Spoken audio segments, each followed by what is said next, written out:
깊은 밤 민경채는 루시아를 강둑에 내버려둔 채 자신이 저지른 일을 사고라고 속으로 합리화하면서도 심장이 갈라질 듯 떨리고 있었죠. 그 시각 병원에서는 루시아의 상태를 일부러 죽음으로 오해해도 좋은 상태로 남길 수 있다는 위험한 제안이 오가고 있었고요. 몇 장의 유전자 검사 결과와 민두식이 뒤늦게 꺼낸 양심. 고백 한 줄은 40년 동안 철옹성처럼 쌓여있던 재벌과 족보를 한 번에 뒤집어 엎어버립니다. 그리고 끝내 평생 누구의 딸인지 규정당하며 살아오던 민세리는 한국을 떠나 자기 이름 하나만 들고 새 인생을 선택하는 길을 택하게 되는데요. 나 죽은 줄 알고 좋아했지 민경채. 이제 내 차례야. 민세리가 누워있는 병실. 모든 불이 꺼진 병동 복도 끝 삐걱거리는 플라스틱 의자에 몸을 웅크리고 앉아있던 문태경은 조금 전 루시아가 힘겹게 남기고 간 말을 머릿속에서 도무지 지워내지 못하고 있었습니다. 아직 누구도 눈치채지 못한 한 사람의 복수 계획, 그리고 어떤 사람의 추락이 이미 시작됐다는 사실이 이상하게도 그의 등줄기를 차갑게 훑고 지나가고 있었죠. 이제 그날 밤 어떤 일들이 차례로 이어졌는지 하나씩 되짚어 보겠습니다. 서울 외곽 물 한 개가 낮게 깔린 강변. 가로등 불빛이 물결 위에서 깨지듯 흩어지고 젖어있는 흙냄새와 물비린내가 뒤섞여 코끝을 찔렀습니다. 그 강가 한복판 사람 하나가 비틀어진 자세로 쓰러져 있었는데요. 그 사람은 루시아 본명 백설이었습니다. 뒤통수 쪽으로 피가 흘러내려 긴 머리카락을 따라 번져 있었고 낙엽 사이까지 붉게 스며 있었습니다. 눈꺼풀은 꽉 닫힌 채 미동도 없었고 손가락 하나 까딱하지 않는 상태였죠. 그 앞에 서 있던 민경채는 한 걸음, 두 걸음 뒤로 물러나며 헐떡이는 숨 사이로 말을 쏟아냈습니다. 내가 미친년이지. 그래도 세리는 못 뺏겨. 우리 세리, 내 거야. 눈은 이미 광기처럼 뒤집혀 있었고 입술이 부르르 떨리고 있었습니다. 잠시 전까지만 해도 둘은 대체 누가 세리의 진짜 엄마냐를 두고 서로 목소리를 높이며 맞서고 있었거든요. 빛도 제대로 닿지 않는 강둑, 달빛에 의존한 두 여자의 난투. 그때 백설이가 먼저 입을 열었었습니다. 세리는 나랑 미소까지 다 끌어안고 가야 하는 내 아이야. 민경채, 당신 혼자만의 딸 아니야. 그 한마디는 그동안 간신히 버티고 서 있던 민경채의 마지막 중심을 통째로 끊어버리는 말이었습니다. 난 걔 엄마 아니야. 미소. 걔도 내 딸이지. 그럼 난 뭐야? 20년 동안 내가 도대체 뭘 한 거냐고.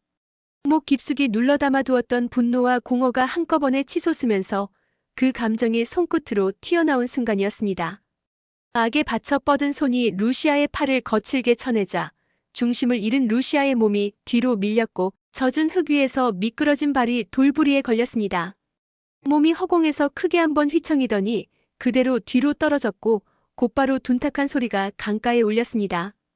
바위에 머리가 부딪히는 소리였습니다. 잠깐 동안 주변 공기가 멎은 듯 고요해졌다가 다시 물 흐르는 소리와 민경채의 거친 숨소리만 남았습니다. 설마 진짜 죽은 거야? 아니겠지 설마.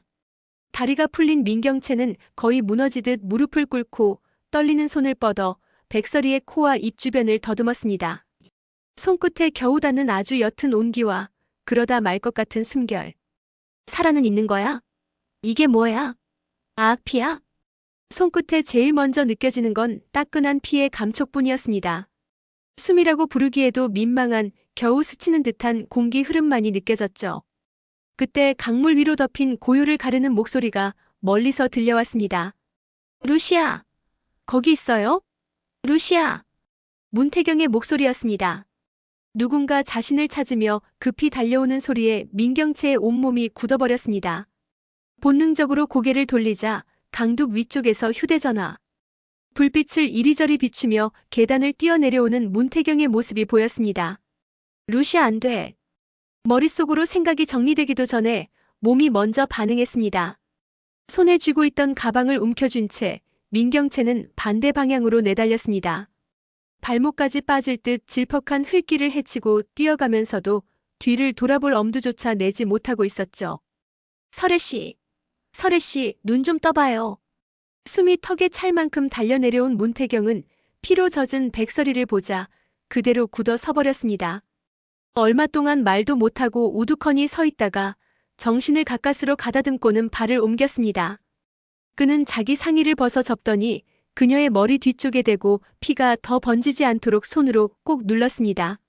설혜 씨 들려요? 나예요, 문태경. 제발 정신 좀 차려봐요. 아무 반응 없는 얼굴을 바라보고 있는데 아주 미세하게 눈과 근육이 한번 떨렸습니다. 살아있고 죽음 사이 딱 그 경계에 서 있는 듯한 작은 움직임이었죠. 구급차. 구급차 불러야겠어요. 태경은 떨리는 손으로 휴대폰을 꺼내 번호를 눌렀습니다.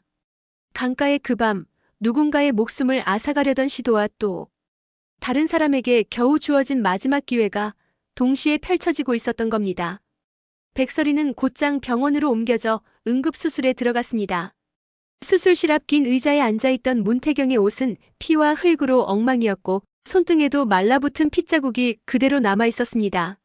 수술실 위 붉은 불빛은 좀채 꺼질 기미가 보이지 않았고 복도를 오가는 의료진들의 발걸음 소리만 공기를 가르며 오갔죠. 보호자분?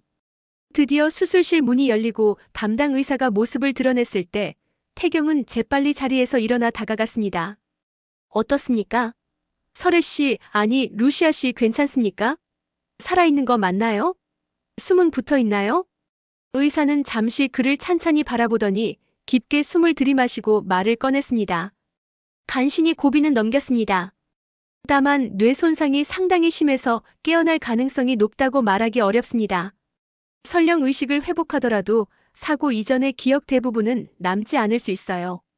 그 말을 듣는 순간 태경은 마치 쇳덩이로 머리를 얻어맞은 것처럼 벽에 몸을 기대며 고개를 떨궜습니다. 그래도 살아는 있는 거죠. 제발 그 말은 해주세요. 숨만 붙어 있으면 전 그걸로 됩니다. 의사는 잠시 눈을 피하다가 조심스럽게 서류 한 뭉치를 꺼냈습니다. 한 가지 더 말씀드릴 게 있습니다. 현재 상태면 의무기록상으로는 심정지에 가까운 표현을 쓰게 됩니다. 다시 말해 생명 유지 곤란 같은 문구를 남길 수 있다는 뜻입니다. 가족 동의만 있다면 사망했다고 오해될 수준의 기록을 남기는 것도 가능하다는 이야기입니다. 점점 낮아지는 목소리였지만 태경의 귀에는 또렷하게 박혔습니다. 최종 결정은 보호자 쪽에서 하셔야 합니다. 그 순간 문태경의 눈빛이 번뜩였습니다. 지금 이 사람에겐 당장 가족이라고 불러줄 보호자가 없습니다.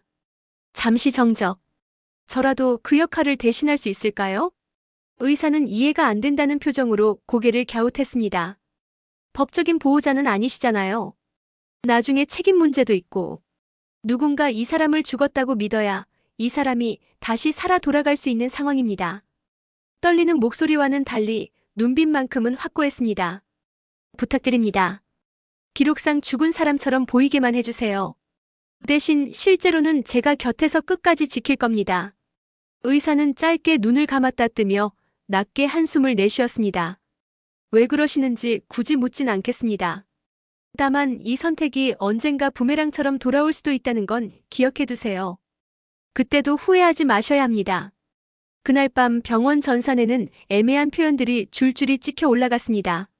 심정지에 준하는 상태, 생명 유지 어려움, 추가 회복 가능성 매우 낮음, 그리고 병원 밖으로 비공식적으로 새어나간 정보는 단 한 줄이었죠. 민간 유통의 루시아 본명 비공개, 사고로 사망. 다음 날 아침 그 소식을 들은 사람 중 한 명이 민경채였습니다. 침대 머리맡에 기대 앉아있던 그녀는 휴대폰을 쥔 손을 부들부들 떨더니 눈가에서 눈물이 한 방울 흘러내리자 그대로 손등으로 대충 훔쳤습니다. 슬픔과 안도 두 감정이 뒤섞인 이상한 눈물이었죠. 그래, 이제 끝났다. 진짜 끝난 거야. 거울을 보니 밤새 울었던 얼굴처럼 부어 있었지만 입과 언저리에는 미묘한 안도의 기색이 스치고 있었습니다. 루시아, 백설애, 이제 이 세상에 없어. 미소 얘기도 출생 얘기도 같이 땅속에 파묻히겠지. 그녀는 바로 비서를 호출했습니다. 회사 쪽엔 내가 실수로 밀쳤다고 정리해. 책임은 전부 내가 지는 걸로 하고 대신 기사에는 예기치 못한 사고 쪽으로 감성적으로 풀어. 동료를 잃은 대표 코스프레, 그 정도는 해야지. 네, 사장님. 갑작스러운 비극 이미지로 정리하겠습니다. 그래. 죄 뒤집어 쓰는 미안한 엄마 역할, 카메라 앞에서 한 번쯤은 할 수 있지. 검은 상복을 꺼내 입은 뒤에도 그녀는 거울 앞에 서서 화장을 한 번 더 꼼꼼하게 다듬었습니다. 세상 앞에 보여줄 얼굴과 속으로 감추고 싶은 얼굴을 철저하게 분리하는데 능숙한 사람이었으니까요. 장례식장에는 커다란 조화들 사이로 카메라 플래시가 번쩍였고 기자들의 낮은 속삭임, 검은 정장과 검은 치마가 뒤섞인 무거운 공기가 흘렀습니다. 그 한가운데 마이크를 잡은 민경채가 서 있었습니다. 민강유통 대표이사 민경채입니다. 그리고 이번 사고에 직접적인 책임이 있는 사람으로 이 자리에 섰습니다. 손이 조금 떨리고 있었지만 목소리는 맑고 정확했습니다. 함께 일하던 동료이자 저에게는 가족 같은 존재였던 루시아 씨를 제 부주의로 이렇게 떠나보내게 됐습니다. 어떤 처벌이든 달게 받겠습니다. 말끝마다 깊이 고개를 숙이자 곳곳에서 셔터 소리가 연달아 터졌습니다. 입으로는 반성의 말을 계속하고 있었지만 가까이에서 눈빛을 들여다본다면 알 수 있었을 겁니다. 눈 깊은 곳의 그림자에는 슬픔만이 아니라 어떻게든 살아남았다는 안도도 함께 담겨 있었다는 걸요. 그런데 사람들 눈길이 닿지 않는 장례식장 구석, 조용히 있는 사람이 한 명 더 있었습니다. 피가 다 빠져나간 듯 창백한 얼굴, 깊게 눌러쓴 검은 베일, 꽉 쥔 주먹. 얼굴을 감싸고 있어 주변 사람들은 누구인지를 알아보지 못하고 있었습니다. 그 사람은 바로 서류상으론 이미 죽은 사람으로 처리된 백설이었습니다. 문태경이 의사를 설득해 기록상 사망자가 된 그녀를 조용히 빼내 비밀병동에 숨겨두었다가 오늘 이 장례식장을 보여주기 위해 데려온 거였죠. 베일 아래에서 백설이가 속으로 중얼거렸습니다. 민경채는 내가 진짜 죽은 줄 알고 좋아했겠지? 근데 봐, 이렇게 멀쩡히 살아있어. 내가 가장 믿고 싶어 했던 건 세상에서 제일 허황된 착각이었다는 거야. 영정 사진 속 루시아는 생전처럼 환하게 웃고 있었습니다. 그 앞에서 눈물 흘리며 고개를 떨구고 있는 민경채를 바라보며 백설이는 마음속으로 차갑게 자문했습니다. 저 눈물 과연 슬퍼서일까? 아니면 나 없어진 게 다행이라 안도하는 눈물일까? 가슴속 깊은 곳에서 미소를 지키지 못했다는 죄책감, 세리를 지켜주지 못했다는 미안함, 그리고 민경채에게 느끼는 분노가 엉켜 올라왔습니다. 장례식장 한편 복도에서는 또 다른 작은 폭탄이 하나 떨어지고 있었습니다. 오자경이 눈치를 보며 세리 앞에 서 있다가 결국 입을 열었습니다. 세리 아가씨, 지난번에 집에서 했던 얘기인데요. 그때 경황이 없어서 자세히 물어보진 못했는데 친엄마가 따로 있다는 말은 들어본 적 있어요? 그때 집에서 너무 화가 나고 실장님이 아니라고 펄쩍 뛰는 바람에 지나갔는데 그게 무슨 말이에요? 내가 엄마가 따로 있다니. 회장님 호적에 올려서 자매인 척한 거라는 소문이 있더라고요. 물론 뭐가 진짜인지 100%는 모르겠지만 이상하게 맞는 이야기 같기도 하고 그 한마디에 세리의 세계가 또다시 흔들리기 시작했습니다. 심장이 아래로 쭉 떨어지는 것 같은 겨우. 지금까지 믿어온 말들이 한 번에 뒤집히는 듯한 느낌. 숨이 막힌 세리는 결국 장례식장에서 뛰쳐나오듯 빠져나갔고 그 순간 머릿속에 떠오른 건 딱 한 사람이었습니다. 그건 바로 루시아였습니다. 그리고 어느 순간부터 귀에 계속 맴도는 말, 엄마일지도 모른다는 소문. 문태경의 도움으로 민세리는 백설이를 만날 수 있었습니다. 억지로 삼키던 울음이 목을 막아 문 앞에서 멈춰 섰습니다. 큰언니 어떻게 된 거예요? 살아있는 거 맞아요? 지금까지 제가 큰언니 장례식장에 있었는데 이게 도대체 어떻게 된 거예요? 비밀병동 안 휠체어에 앉아있던 백설이는 세리의 부은 눈을 보자마자 자리에서 벌떡 일어나려 했다가 아직 어지러운 몸을 간신히 붙들고 다시 앉았습니다. 그래서 그 집에서 나온 거야? 혼자 여기 장례식장까지 온 거고. 네. 거기선 숨도 쉬기 싫었어요. 누구 딸인지도 모르겠고 어느 편에 서야 하는지도 모르겠고. 백설이는 천천히 숨을 골라낸 뒤 세리의 어깨를 꼭 끌어안았습니다. 잘 왔어. 오늘은 일단 여기서 숨부터 고르자. 정답 찾기는 그 다음에 해도 돼. 그날 밤 문태경은 세리를 스텔라 장이 살고 있는 집으로 데려갔습니다. 백설이는 세리를 보내자 마자 입가에 미소를 지으며 기력을 다해 정신을 잃어버리고 쓰러졌습니다. 조명이 따뜻하게 켜진 거실, 벽에는 세월이 느껴지는 그림들이 걸려있고 은은한 커피향이 공간에 퍼져 있었습니다. 세리는 마치 전혀 다른 세계에 떨어진 사람처럼 멍하니 있다가 소파에 털썩 앉으며 한숨을 내쉬었습니다. 스텔라 장은 조용히 세리 손을 감싸 쥐었습니다. 다 알고 있었어, 세리야. 내가 누구 딸인지. 근데 그 얘기를 꺼낼 타이밍을 끝내 못 잡았지 뭐야. 그게 늘 마음에 걸렸다. 미안해. 세리 눈에서 다시 눈물이 주르륵 흘렀습니다. 왜 전 항상 마지막이에요? 왜 저한테만 숨겨요? 전 진열장에 올려놓는 인형 아니라고요. 예쁜 옷 입혀놓고 필요할 때만 꺼내 쓰는 장식품 아니에요. 그 말 안에는 화려한 집에서 자랐지만 늘 외로웠던 세리의 20년이 그대로 담겨 있었습니다. 그날 밤 세리는 베개를 끌어안고 오래 울다가 결국 마음속으로 하나의 문장을 새겼습니다. 앞으로 누가 나한테 엄마라고 우겨도 누굴 엄마라고 부를지는 내가 고를 거야. 이제부터는 내가 선택할 거야.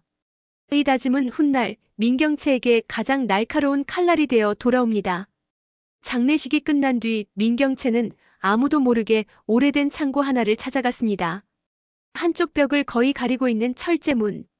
번호를 눌러 자물쇠를 풀자 퀴퀴한 먼지 냄새와 오래된 종이 냄새가 한꺼번에 밀려 나왔습니다. 이런 건 진작에 태워버렸어야 했는데. 중얼거리며 구석에 쌓여있던 상자 하나를 꺼내 온 뒤 덮개를 열었습니다. 손끝이 유난히 크게 떨리고 있었죠.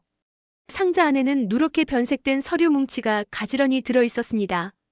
입양동에서 출생신고 정정신청서, DNA 검사 결과지, 산부인과에서 가져온 영상 캡처들, 옛날 CCTV 화면을 인쇄해둔 사진들까지 한 장 한 장 넘길 때마다 20년 전과 40년 전의 장면들이 파편처럼 떠올랐습니다.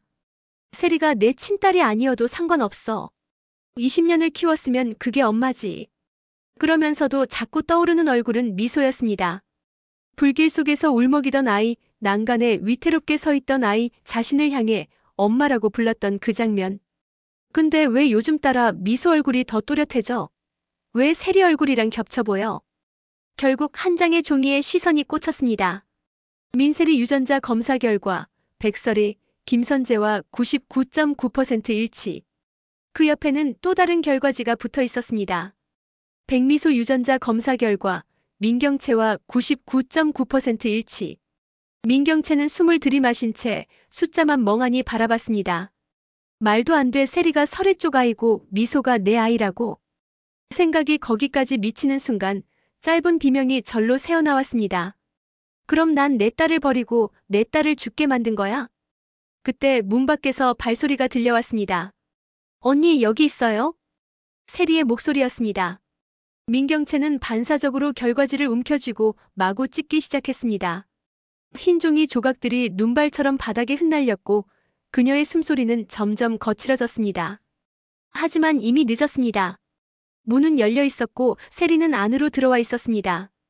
방금 찢은 건 뭐예요? 세리는 바닥에 떨어져 있던 조각 하나를 주워들었습니다. 흐릿하게 남아있는 글자들. 유전자 99.9%. 백설이. 이게 뭐냐고요, 언니. 내 거 아니야. 너랑 상관없는 서류야. 그냥 잊어. 버리려던 거였어. 세리는 입꼬리를 비틀며 웃었습니다. 이렇게까지 숨기는 거 보면 알겠네요. 전 언니 친딸 아니죠? 민경채 입에서 거의 비명이 튀어나왔습니다. 아니야. 넌 내 딸이야. 누가 널 지금까지 여기까지 키워놨는데. 그럼 미소는요? 세리는 이제 더 이상 어린아이가 아닌 눈으로 정면에서 질문을 던졌습니다. 옥상에서 떨어졌던 그 아이. 그 아이는 누구 딸이었어요? 왜 언니 얼굴만 보면 자꾸 그의 눈이 겹쳐 보이는 거죠? 민경채는 한 발 물러서며 벽을 더듬었습니다. 그 애는 루시아 딸이야. 나랑은 상관없어. 난 아니야. 정말 아무 관련 없어요? 세리는 마지막 종이 조각을 바닥에 떨어뜨리며 말했습니다. 언니 이렇게 계속 부정하다간 진짜 다 잃어요. 저도 엄마 자리도 회사도. 언니가 붙들고 있는 건 이미 오래전에 깨져버린 유리 조각이에요. 하지만 그 말은 이미 한참 전에 균열이 나 있던 사람에게는 더 이상 닿지 않았습니다. 난 이미 망가졌어. 루시아도 미소도 다 내 인생 망치러 나타난 유령들이야. 그녀 눈빛에서는 점점 위험한 기운이 번지고 있었습니다. 한편 비밀 요양병원에 있던 백설이의 몸 상태는 서서히 호전되고 있었습니다. 문태경은 하루도 빠짐없이 병실을 찾아와 그녀의 손을 잡고 늘 같은 말들을 건넸습니다. 설혜 씨, 이젠 눈 좀 떠요. 당신 빠진 민강은 텅 비었고 세리는 하루하루 더 흔들리고 있어요. 이 이야기 정리해줄 사람은 이제 당신밖에 없습니다. 그러던 어느 날 미세하게 떨리는 눈꺼풀이 천천히 위로 올라갔습니다. 초점이 잡히지 않은 시선이 천장을 맴돌다가 가까스로 문태경 쪽으로 향했습니다. 여기가 어디예요? 세리는 잘 간 거죠? 씹히는 듯 나온 목소리를 듣는 순간 태경은 거의 울음이 터질 것처럼 숨을 몰아쉬었습니다. 살아났어요. 당신 살아있는 거예요. 일주일 만에 기적같이 살아났어요. 루시아 아니, 백설혜 씨. 처음엔 혀가 잘 돌아가지 않아 말들이 엉켰지만 곧 또렷하게 한 문장이 나왔습니다. 나 죽은 줄 알고 좋아한 사람 누구예요? 태경은 안도의 숨을 길게 내쉬고 나서 조심스럽게 답했습니다. 민경채입니다. 당신을 실수로 밀쳤다고 말하면서 눈물까지 보이며 사장으로서 책임지겠다고 쇼하고 있어요. 백설의 눈빛이 점점 차가워졌습니다. 그럼 난 당분간 죽은 사람으로 사는 게 좋겠네요. 그 여자가 진짜로 죽었구나 믿고 사는 동안은. 며칠 뒤 백설이는 휠체어에 앉을 수 있을 만큼 회복했습니다. 머리에 난 상처 자국은 그대로지만 정신은 그 어느 때보다 또렷했습니다. 문태경은 이미 새 주민등록, 3명의 새 계좌까지 다 만들어둔 상태였고 세상 사람들은 모두 루시아는 죽었다는 기사와 부고만을 진실이라고 믿고 있었습니다. 이제 진짜 이름으로 살게요. 백설이.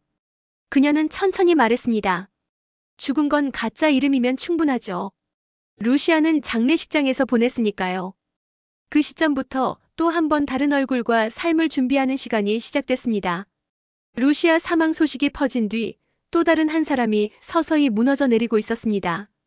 민경채의 그림자 같은 존재이자 동시에 이 모든 비극의 씨앗을 뿌렸던 사람. 바로 공 실장이었습니다. 20년 전 산부인과에서 갓 태어난 아기 둘을 뒤바꾸고 더 이전에는 자신의 아이를 민두식의 딸로 올려놓았던 인물. 오랜 세월 그 모든 비밀이 그녀의 어깨를 짓누르고 있었는데 이제 그 짐이 견딜 수 없는 무게가 되어가고 있었습니다. 검찰 조사를 받던 날 공 실장은 마침내 한계점에 도달했습니다. 다시 묻겠습니다. 공 실장님. 당시 출생신고 서류 누가 직접 건드렸습니까? 루시아 씨 아이와 민 사장 아이의 기록이 서로 뒤바뀐 흔적이 명확합니다. 산부인과 원장 진술까지 확보한 상태고요. 꾹 다물고 있던 입술이 끝내 버티지 못하고 떨리더니 공 실장이 자리에서 벌떡 일어나 소리쳤습니다. 민경채는 회장님 친딸 아닙니다.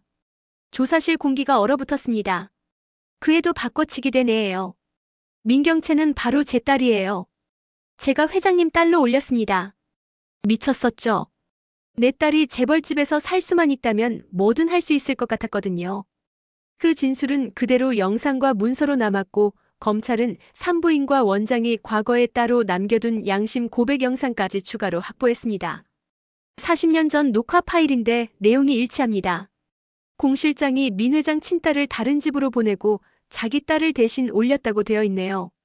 이 소식이 민경채 귀에 들어갔을 때 그녀는 허탈하게 웃다가 이내 울음을 터뜨렸고 결국 그 자리에 주저앉고 말았습니다. 그럼 난 도대체 누구 딸이야? 애초에 민 씨도 아니고 그냥 공 실장 딸. 그럼 내가 지키려 했던 민 씨 핏줄은 뭐였어? 세리는 뭐고 미소는 뭐야? 실제로 가장 크게 무너진 건 공 실장이었습니다.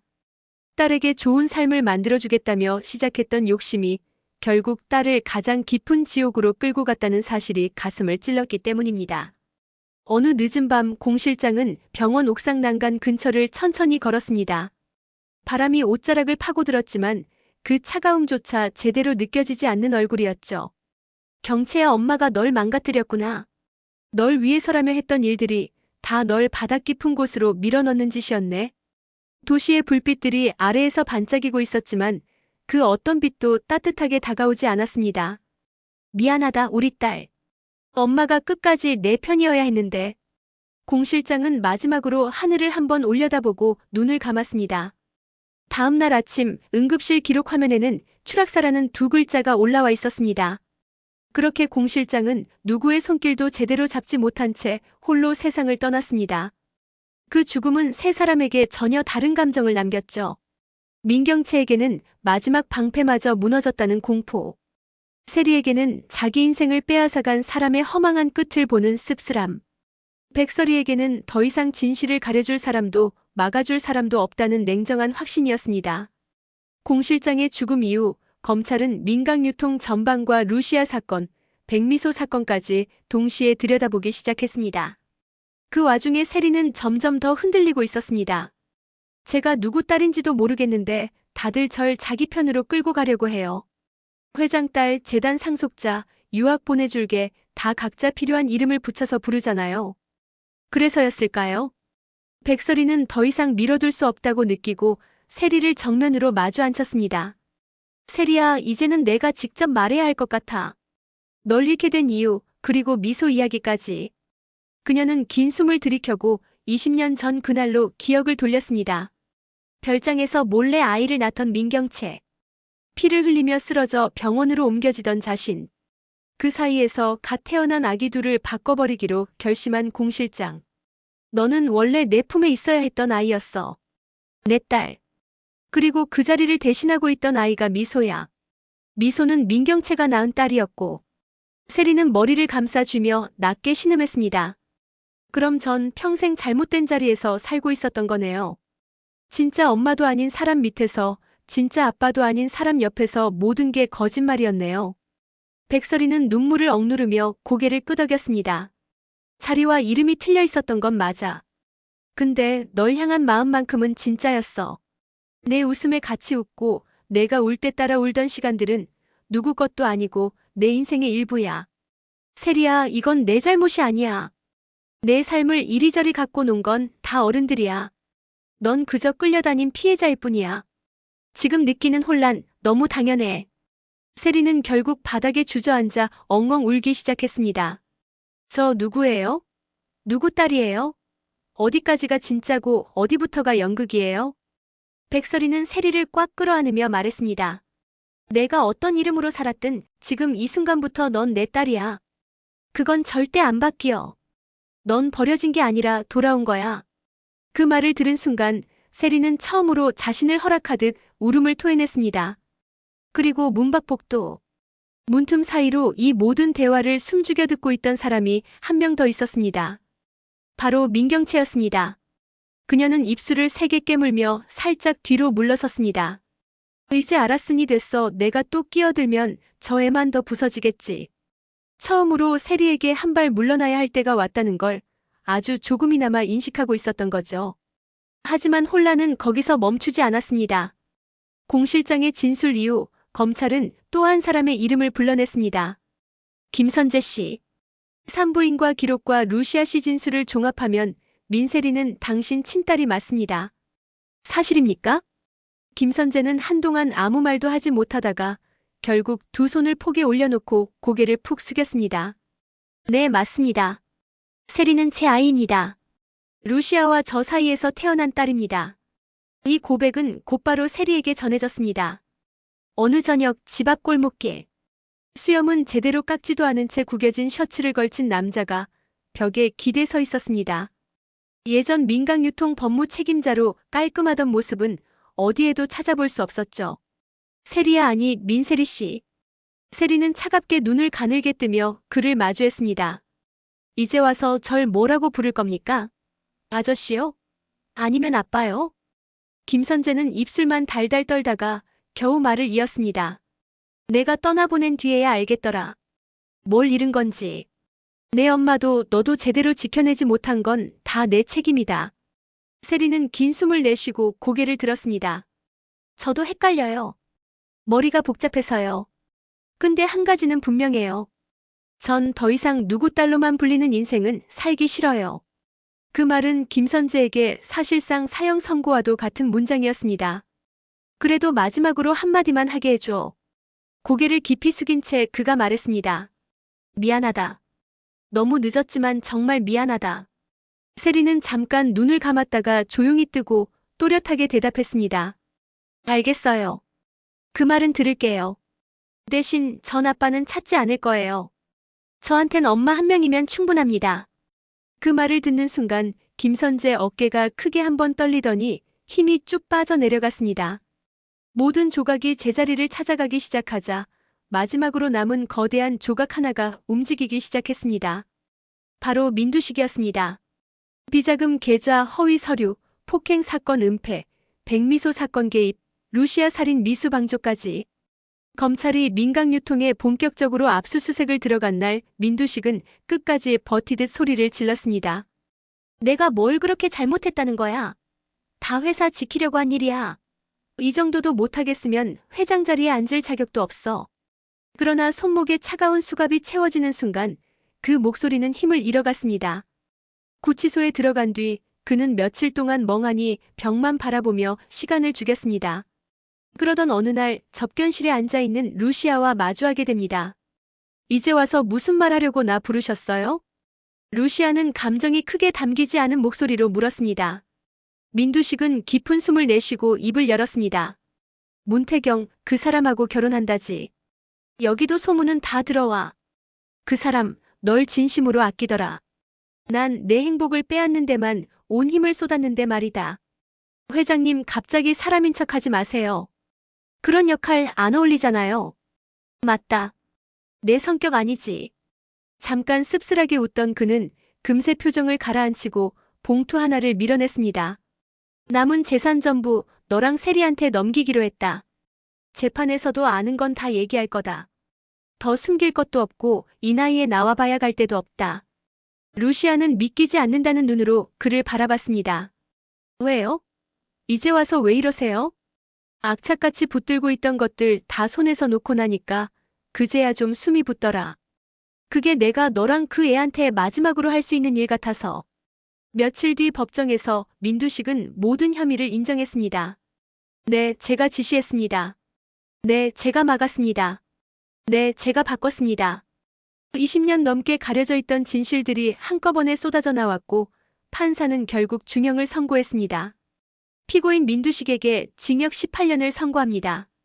법정안이 술렁였지만 그는 담담히 고개를 끄덕였습니다. 이제야 다 끝나는구만. 그 말을 듣는 순간 방청석에 앉아있던 루시아는 묘한 감정에 젖었습니다. 분노도 연민도 아닌 그저 긴 악몽이 드디어 막을 내린다는 해방감에 가까운 감정이었죠. 이제 마지막으로 남은 이름 하나. 민경채였습니다. 루시아 살인 미수. 백미소 사건 은폐 공모.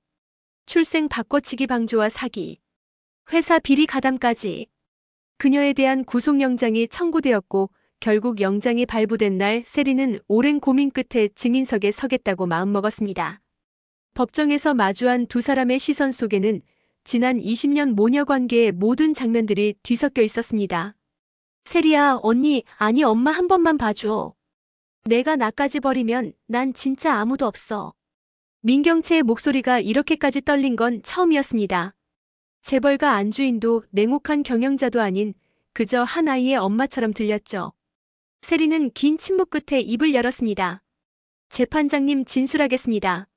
마이크를 바라보다가 다시 민경채를 향해 섬뜩한 호칭 하나를 꺼냈습니다. 민 사장님. 순간 민경채 얼굴이 하얗게 질렸습니다. 엄마도 언니도 아닌 차갑게 선을 그은 이름. 저한테 민 사장님은 예전에 엄마였던 사람입니다.